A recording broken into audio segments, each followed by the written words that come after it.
Praise be Jesus Christ.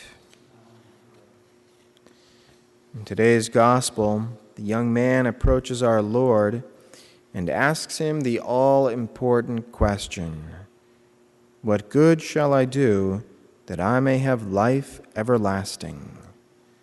Life everlasting, as opposed to death everlasting. These are the two ultimate realities that await who? Everyone, believers and unbelievers alike. There are no exceptions.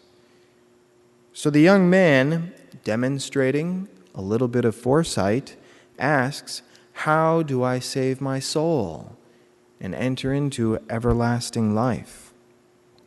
How do we save our souls? Who is saved? Such an important question, and yet how few there are that know the answer, including among Christians. So widespread is religious ignorance. The answer, and we should never tire of repeating it, those who die in mortal sin are eternally lost.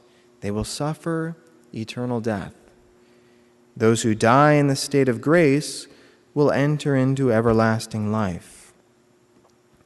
We receive God's saving grace at baptism, and if we die in possession of it, we are saved.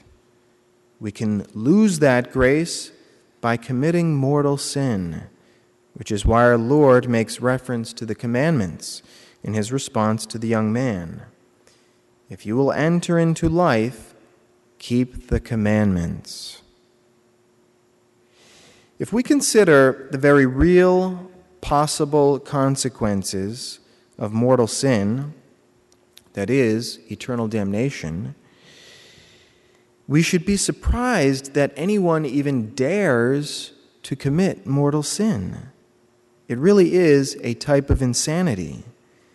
And yet, because these consequences are forgotten or little believed, people really do commit mortal sins, and sometimes with very little care. St. Teresa of Avila says that the root of mortal sin is a lack of faith. A lack of faith.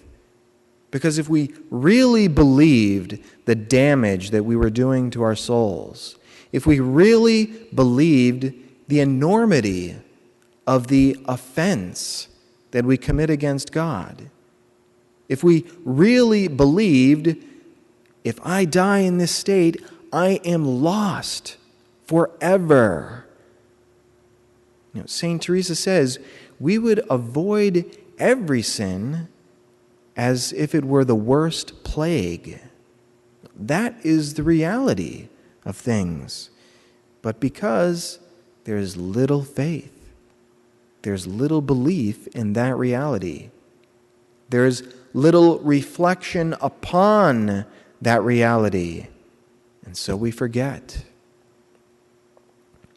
And so our Lord says, this is how we preserve the life of grace in our souls.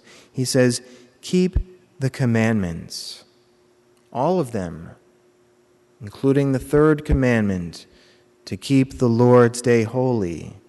We know that 75% of Catholics in America do not go to Mass on Sunday.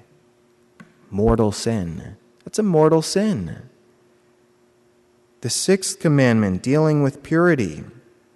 Now, I've actually read that as high as 90% of Christians practice contraception. Okay? Mortal sin. It's a mortal sin. And so, our Lord's word is then confirmed when he says, "The road to perdition is wide and easy, and many there are who go that way.